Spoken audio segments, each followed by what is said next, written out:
You're shopping at the mall when you spot a pair of sneakers you've always wanted to buy. But once you pick it up to look at the price tag, you realize it's a bit out of your budget. Well, what about a new jacket? Still out of your budget. What about a new t-shirt? Also out of your budget. So you go home, pull out your laptop, and start applying to jobs. But there's one problem. You don't know how to do that. Welcome to episode 1 of Stuff They Should Have Taught You in School. Today's episode, how to land your first job. So this piece of paper right here is the key to employment. Can you guess what it is? I'm gonna turn it around in 3 seconds. 3, 2, 1. It's your resume. This is your sales pitch, and the stuff you put on this paper has to convince an employer that you are qualified for a job. But what do you put on it? Information about your education, prior work experience, and skills. But I can already imagine what you're thinking. Gohar, I'm only 17. I don't really have any work experience. Plus, the only skills that I have are procrastinating on my homework. Look, employers aren't dumb. They're not expecting 17-year-olds to have years of work experience or any experience at all. That's why your resume will instead highlight your extracurricular activities. For example, things like club, sports, or community service. No employer is expecting you to know how to use a cash register or serve customers.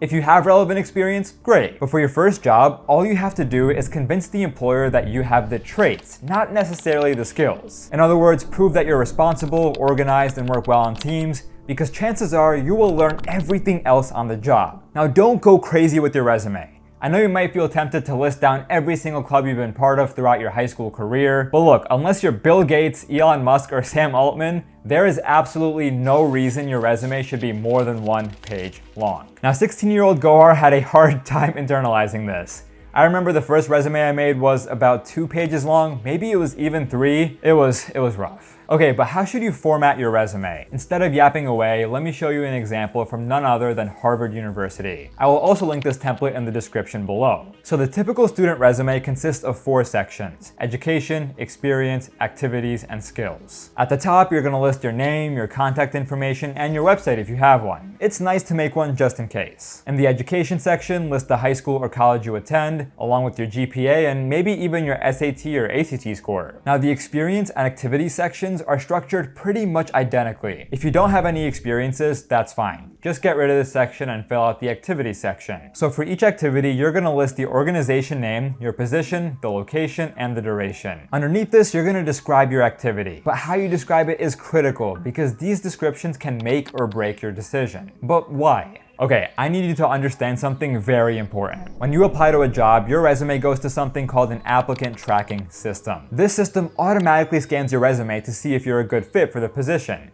If it thinks you're not, it's going to discard your resume even before it ever reaches the employer. So your descriptions need to signal to the system that you are a good potential candidate. And here's how you're going to trick it, well, not trick it, but convince it that that's the case. You're going to copy the job description, paste it into a word cloud generator, and observe which words are the most prominent. These are the words you need to highlight in your activity descriptions. And your descriptions must be clear and concise. Don't use full paragraphs, don't even use full sentences. Use bullets that start with crisp action verbs that highlight your impact. And use numbers whenever you can. I'm actually going to include a link to some action verbs in the description of this video. But unfortunately, even with the right keywords, the ATS might turn your resume away. Another mistake many students make is misformatting or even designing their resumes. Maybe they'll add a headshot, maybe they'll use fancy fonts and colors, but this just makes it harder for the ATS to parse their resumes. That's why I recommend that you also build a portfolio website. Now, a resume is great and all, but it's a little lifeless. If you want to stand out to employers, especially if you're applying to a fancier role, it's great to have a portfolio website. This is where you can bring in those headshots, those project demos, and even a gallery if you have creative work. But I know, you don't know how to code. So let me show you how you can set up a portfolio website in just a few clicks using Hostinger's AI website builder. Here's how it works. First, we're gonna head to hostinger.com/Gohar. Now, if you click on Claim Deal, you'll see that they offer 2 options. Both are fairly priced, but the main difference is that the business plan offers you AI tools, like the AI Writer, which can help populate your website. For the resume, it's definitely up to you. I'm gonna pick the business plan for the sake of this demo. Now, you'll also have to pick the length. I recommend going with 12 months minimum so you can also get a free domain. Next, you need to add your details. And if you add code Gohar, you'll get an extra 10% off. Now, once you click on Build a Website with AI, all you have to do is select the website type. In this case, we'll choose portfolio. Then we'll enter our name and describe the kind of website we're trying to build. Now this is where you can mention specific pages, fonts, and colors. Once we click generate, the AI starts writing content, picking images, choosing a layout, and look, we already have a full-fledged website. And customizing our portfolio is a breeze. Click on Edit Site to update anything on the website, including text, colors, and images. You can even enhance your portfolio using Hostinger's suite of AI tools. For example, we can use the AI page generator to add an About Me page that highlights your background and hobbies. Or you can generate an extracurriculars page that highlights the different clubs that you're part of. Once you're happy with your website, go ahead and click on Go Live. Oh, but that's not all. The business plan also comes with a free domain name and a free email. So now you can have a really professional email address like contact@goharkhan.com. That is not my email, by the way.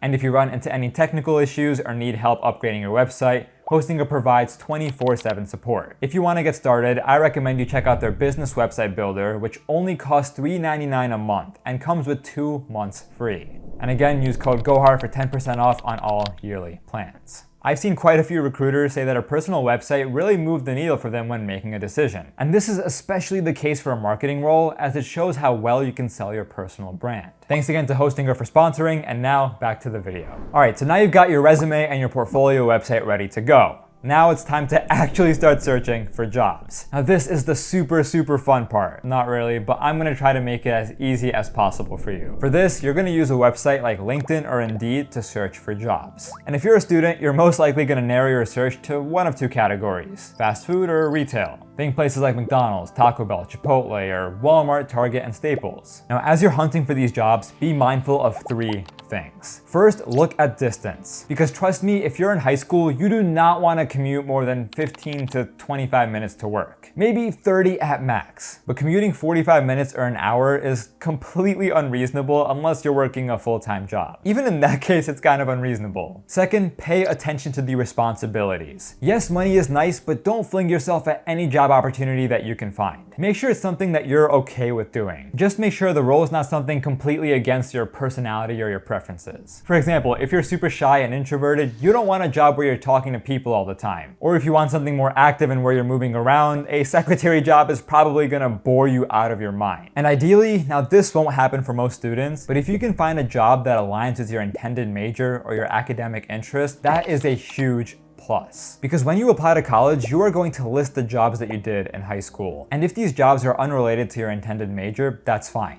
Ultimately, colleges are more interested in the characteristics these jobs highlight. So things like responsibility, leadership, and teamwork. But let's say you're interested in medicine and find a job as a secretary at a clinic. Or better yet, maybe you get the opportunity to job shadow an actual doctor. That's probably gonna help your college application just a bit more than becoming a lifeguard or a babysitter. And finally, I want you to look at the hours. If you're an underclassman, sure, maybe you can dedicate 10 to 15 hours a week to a part-time job, especially if you're working longer shifts on the weekends. But if you're a junior and you're dealing with college essays and extracurriculars and standardized tests, be very mindful of work-school balance. Your academics should be priority number 1, followed by extracurriculars, and then your work. Of course, for some students, depending on their financial situation, this may vary, but this is what I think it should be for most students. All right, once you have searched for jobs, the next stage is applying for jobs. Now this is the most time-consuming part, because you might have to apply to dozens of different roles until you land something. I'm not gonna walk you through the actual application process because it varies by job, plus it's pretty straightforward. They're probably just gonna ask for your resume,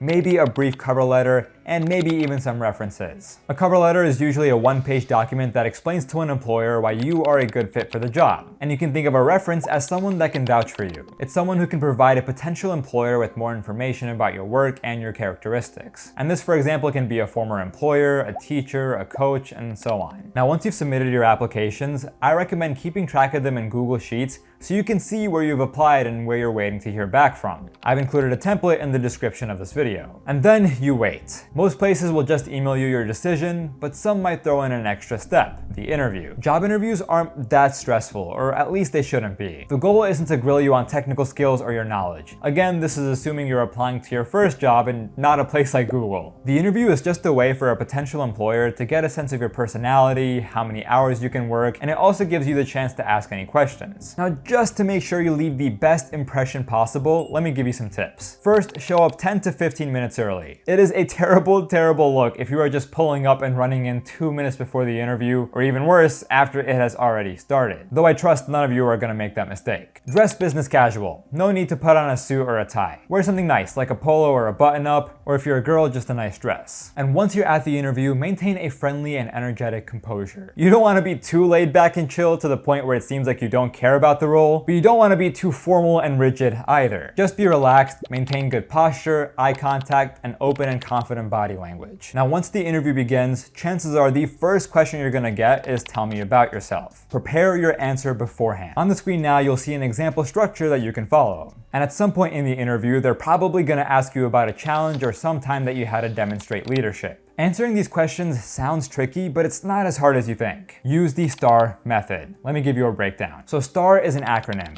S stands for situation, T stands for task, A stands for action, and R stands for result. You want to start off with S, the situation. Provide the interviewer with background and help them understand the details surrounding the event. Then you want to transition into the task. Bring up what you had to do to address the situation. Then talk about your actions. Highlight what you actually did. And finally, weave that into the result. Talk about the impact that you left and whether or not you succeeded. And throw in some numbers if you can. As you're preparing these responses, I recommend that you do some mock interviews with family members. Just practice answering these questions a few times over and over so you get into the general rhythm and feel comfortable by the time the interview rolls around. All right, and the next part of this process is landing the position. After the interview, it's time for you to go home and wait months and months and months for a response. Just kidding. Sometimes you'll get a response back within the same day, but usually you'll hear back within a week or two. But if you don't hear back 2 weeks after you've applied, be sure to follow up. Give them a call, just ask about the status of your application and reiterate your excitement. But I'm gonna let you in on a harsh truth. If you don't end up hearing back a couple weeks after the interview, chances are you might have gotten rejected. But don't let that get you down. Job rejections are extremely, extremely common.